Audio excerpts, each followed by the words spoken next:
भगवानगड, संतोष देशमुख, धनंजय देशमुख व देशमुख कुटुंबियांच्या सदैव पाठीशी उभा आहे, असं वक्तव्य भगवानगडाचे महंत न्यायाचार्य डॉक्टर नामदेव महाराज शास्त्री यांनी केलंय. ते पत्रकारांशी बोलताना, संवाद साधताना बोलत होते. गेल्या गुरुवारी म्हणजेच 30 जानेवारी 2025 या दिवशी धनंजय मुंडे अचानकच भगवानगडावरती मुक्कामाला आले.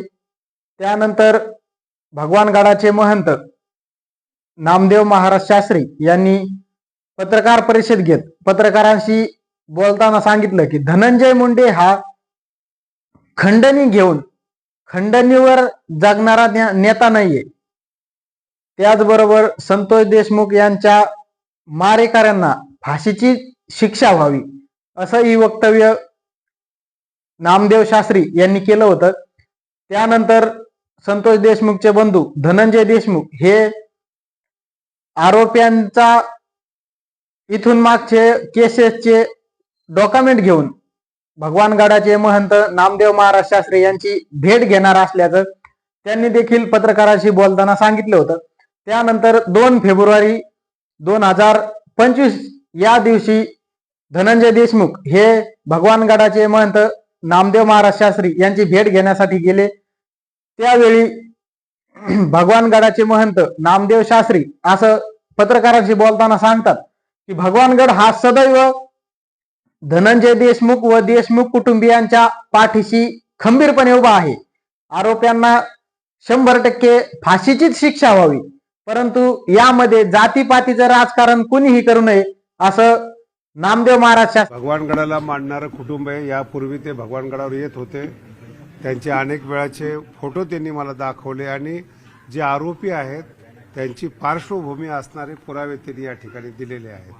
ते अजूनही ते सांगतायत.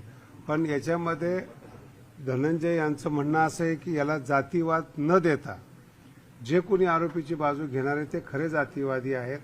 आम्ही अजून काही बोलायचं असेल तर अजून 2 शब्द ते बोलतील.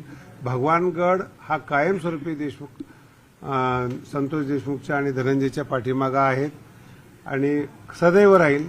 त्यांनी हे सांगितलेलं की आम्ही गडाला मांडणारे गडाचे शिष्य आहोत. अनेक वेळा गडावरून येऊन गेलेलो आहोत. फक्त आज आरोपी जे आहेत त्यांची खरी पार्श्वभूमी काय आहेत, त्यांच्यावर किती गुन्हे आहेत हे दाखवण्यासाठी त्यांनी आरोपीचं गुन्हेगाराचं प्रमाण या ठिकाणी आणलेलं आहे. आणि संतोष अण्णांनी किती चांगलं काम केलेलं आहे, त्यांच्या ग्रामपंचायतीला किती पुरस्कार आहेत त्यांचं त्यांनी सर्टिफिकेट या ठिकाणी आणलेलं आहे.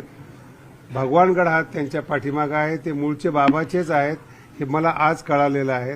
बाबाला मानणार आहेत आणि त्यांची जी जमीन आहे ते 3 पिढ्यापासून वंजारी कुटुंब करते.